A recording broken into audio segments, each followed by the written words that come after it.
This latest instalment was downright seditious. The royal family is directly accused of destroying two of its own to protect itself. And I don't know where it all stops, all this. Where does it end? We've got the book, and then we've got the interview circuit, and so it goes on. It's all apparently a dark plot by Britain and the royals. Don't you, Harry? I can't help you. Really? Well, let me help you. There were a gazillion critical stories about Kate. I think there's no better way to try to bury a tacky twerking video than the wholesome image. Disneyland didn't hide them. It exposed them. They walked through the gates of Disneyland like they owned the place. Not hidden. Not low-key. Not just parents on a birthday trip. This was a full-on entrance. Two global celebrities with their kids in tow, under the hot California sun, and under every paparazzi lens on Earth. And within hours, the photos were everywhere. But it wasn't just the cameras that spotted them, it was the intent behind it all. Because when the most privacy-obsessed couple on the planet parades through the world's most photographed attraction, you can bet it's not a coincidence. What was meant to be a sweet family outing turned into the biggest PR flop of the year, and even their own fans started turning on them. So, what really happened on that sunny day in June? Why did Disneyland become a disaster zone for Harry and Meghan's brand?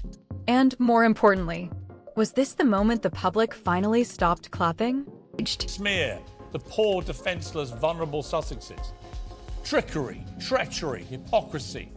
And if there's one... June 4th should have been a quiet, joyful day. Lilibet Diana turned 3. The weather was perfect. California's golden sun was glowing. All signs pointed to a simple, sweet celebration. But Harry and Meghan don't do simple anymore. Instead of renting a private villa or sneaking in through a back gate, like most high-profile celebrities would, they chose Disneyland.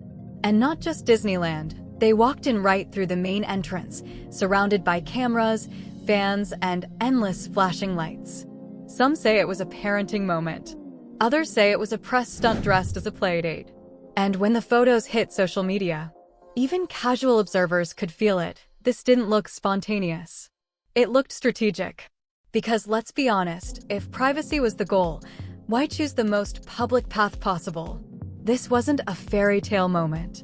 This was the first domino, and it was about to spark a chain reaction that would rattle their entire brand. Mom of the children who she never wanted to use for publicity, obviously. Obviously not. No, right. No. So that's changed. We're not... The PR setup, everyone noticed. There's a difference between being seen and wanting to be seen. And that's exactly what made this Disneyland trip feel off. Because as the photos began circulating across tabloids, Twitter, TikTok, eagle-eyed viewers started asking the same question. Why do these pictures look so perfect? The angles were just right. No chaos in the background. No fans crowding around. Just perfectly timed smiles, warm lighting, and a narrative already baked in. Royal family out for a wholesome birthday celebration. But here's the thing, nothing about it felt accidental. Camera crews didn't happen to be there. The crowd didn't suddenly part like the Red Sea for a family photo. This felt arranged, like a PR shoot disguised as a day at the park. Even the release of the photos was oddly calculated. They didn't drop during the outing, they were held, filtered, and released just in time to dominate headlines. And the timing wasn't random either. This was just days before King Charles's Trooping the Colour, the very royal event Harry and Meghan were not invited to. Coincidence?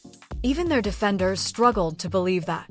Because when a couple demands privacy, but enters Disneyland through the front gates with photographers in tow, you don't get a fairy tale. You get a scripted spectacle, and the internet called it out instantly. It's that Prince Harry surely is now a traitor to the country that he once served.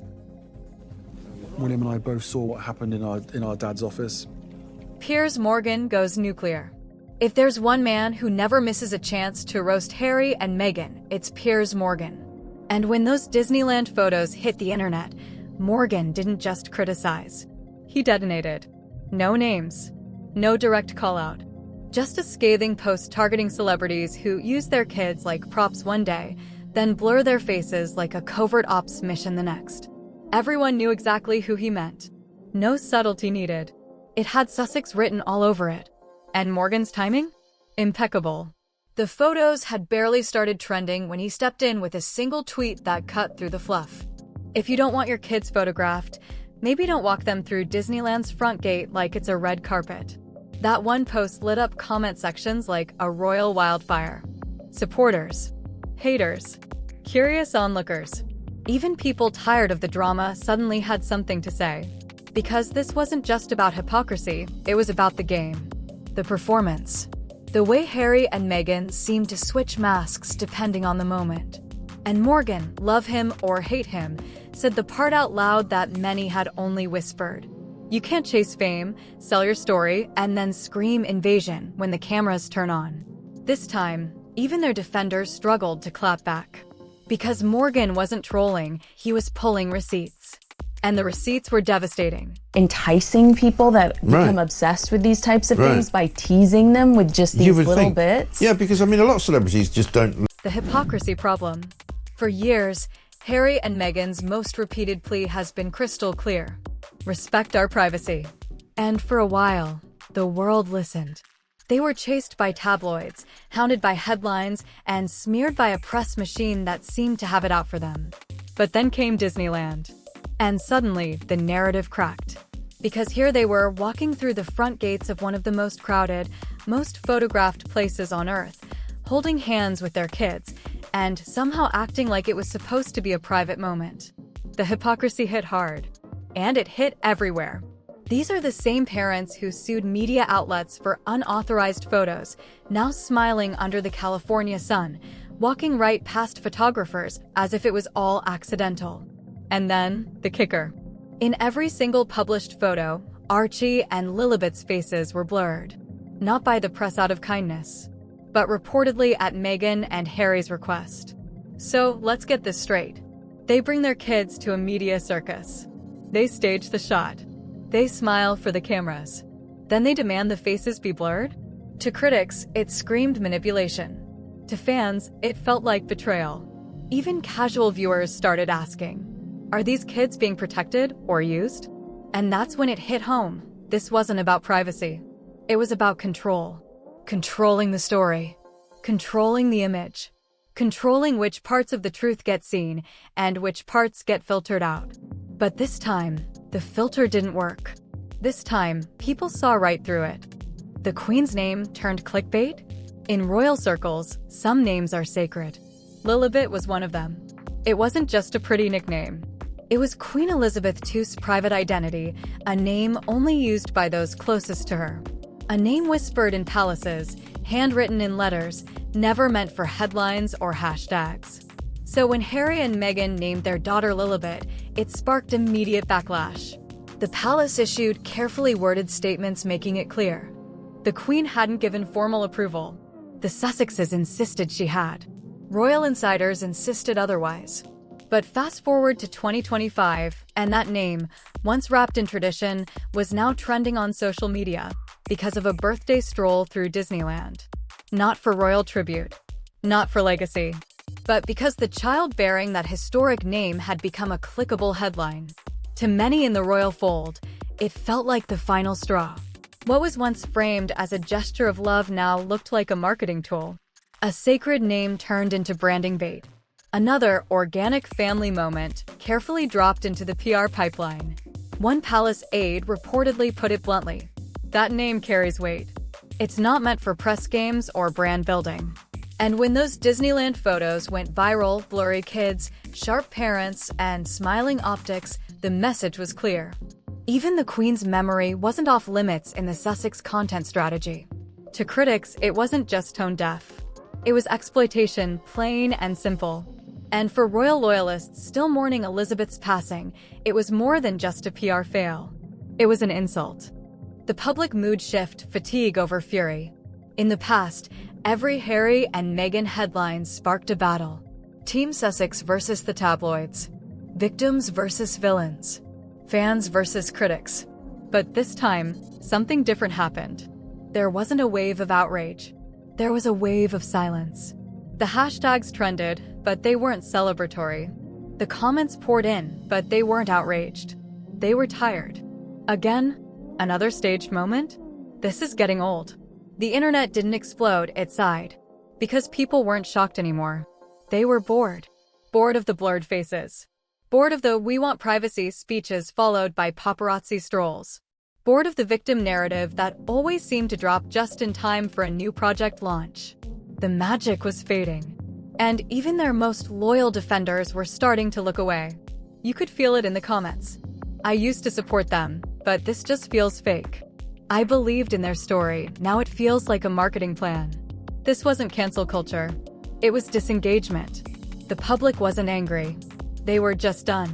And in today's fame economy, silence is worse than scandal. Because once the clapping stops, you can't cue it back on. Brand in crisis, the podcast flop, and lifestyle brand fizzle. For a couple who once shook the palace to its core, Meghan and Harry's latest moves feel eerily quiet. Take Meghan's big comeback podcast, Confessions of a Female Founder. A bold title, slick branding, press releases, celebrity endorsements, high-gloss rollout. But when launch day arrived, crickets. It barely scratched the surface of the podcast charts. Online engagement was almost non-existent. No viral moments. No memorable quotes. No real buzz. And just as the numbers began tanking like clockwork, those Disneyland photos dropped. A soft distraction? A calculated redirect? Critics didn't need a conspiracy theory. The timing spoke for itself. Then there's American Riviera Orchard, Meghan's long-hyped lifestyle brand. From olive oil to preserves, the brand was meant to rival Goop. But instead, it landed like a whisper. Months after the first teaser, the product line is still vapor. No official launch. No real traction. Just Instagram aesthetics and a lot of speculation. One industry insider summed it up. They're playing from a dated PR script, and the world has moved on. What once felt fresh and rebellious now feels tired. What once inspired headlines now struggles for attention. And the Disneyland trip? It wasn't a celebration. It was damage control in disguise. But instead of fixing the brand, it only reminded people how far it had fallen. Critics say this is all too scripted. There's a point where a brand stops being believable and starts feeling like a play. And that's exactly where Harry and Meghan seem to be now. Every photo? Curated. Every quote? Carefully worded. Every spontaneous outing? Coincidentally timed to distract from something else falling apart. Even their most loyal fans have started to notice. Not because of some big scandal, but because of the patterns. New project flopping? Drop a blurry family photo. Negative press picking up? Cue a public appearance with the kids. Podcast numbers low? Suddenly, here's a paparazzi shot of Meghan baking or Harry holding Archie's hand. It's all beginning to feel like content strategy, not real life. One media critic said it best. It's not that the Sussexes are failing, it's that they've become predictable. And predictability kills engagement. That's the danger. Because when every move looks like it's been approved by 5 publicists and a legal team, the audience starts to tune out. People don't want polish anymore. They want real. They want raw. They want unfiltered, even messy honesty.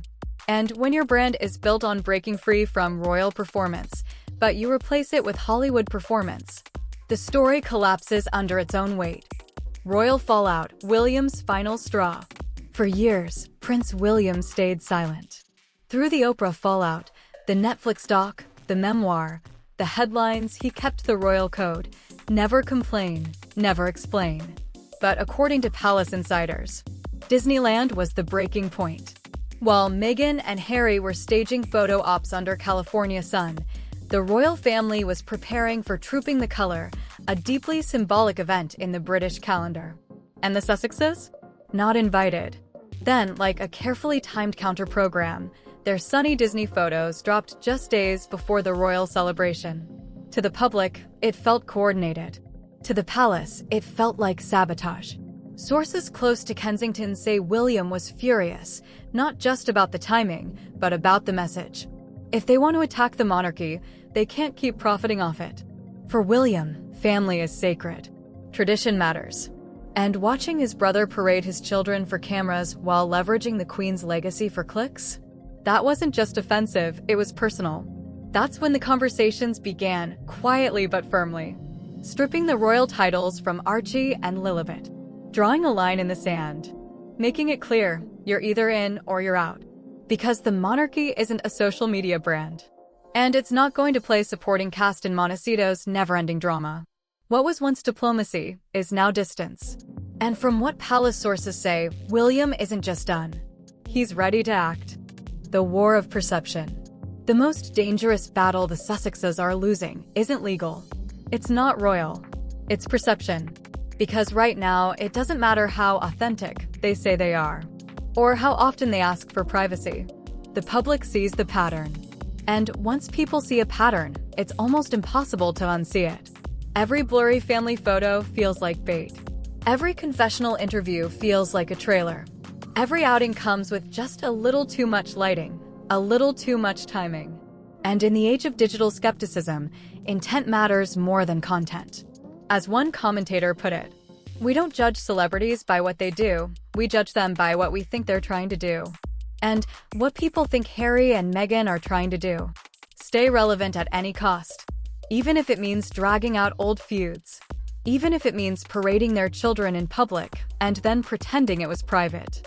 Even if it means playing both sides, victims of the spotlight one day, masters of it the next. Piers Morgan didn't invent this narrative. He amplified what people already felt. That every vulnerable moment, every photo drop, every quote about healing and honoring the Queen comes with a price tag. Or worse, a launch date. The Sussexes aren't losing this war because people hate them. They're losing because people don't trust them anymore. And once the trust is gone, even the truth can't fix it. Reputation burnout, the final blow. The Sussex story began like a modern fairy tale. Two royals walk away from the crown, searching for peace, purpose, and freedom. But now, it's starting to look more like a cautionary tale. Because somewhere between the docuseries, the book deals, the podcast, and the pap walks, people stopped rooting for them. Not because of scandal, but because of overexposure. When every family photo feels like an ad. When every quote feels like strategy. When every vulnerable moment is followed by a promo launch. The magic fades. And what's left? A brand. Not a story. Not a mission. Just a looping performance that keeps getting harder to watch. One viral comment put it best. They're not being canceled, they're being ignored. That's the real danger. Not public outrage, but public apathy. When even your loyal fans stop defending you. When critics no longer need to dig up dirt because you hand it to them on a silver platter. When a birthday trip to Disneyland turns into a national eye roll. That's not PR misfire. That's brand collapse. And the final blow? It didn't come from tabloids, or palace aides, or Piers Morgan. It came from the audience that once cheered, now quietly turning their backs. Disneyland didn't expose them, they exposed themselves. It was supposed to be a celebration, a sweet, sunlit birthday trip for their daughter, a chance to show the world a normal family moment. But it ended up being the moment everything fell apart. Not because of the photos, not because of Piers Morgan. Not even because of the royal family's quiet fury, but because of what it revealed. The overproduction, the timing, the blurred faces, the forced smiles, the performative privacy. It all felt too familiar, too planned, too perfect. And that's what broke the illusion. Because the truth is no one forced them into the spotlight this time. They walked right into it, smiling, staged, and ready. The Disney trip didn't shatter the Sussex brand. They did, by misjudging the mood, by replaying the same script, by forgetting that people don't just want content, they want connection. And when even the fairy tale feels like a PR campaign, people stop believing. So now we're left with the question they can't seem to answer. Do Harry and Meghan want privacy or applause? Because the world's not clapping anymore. It's cringing. The story isn't over, but the applause might be. If you found this breakdown eye-opening, hit that like button, subscribe, and make sure you tap the bell icon, because what's coming next in the royal saga might just change everything.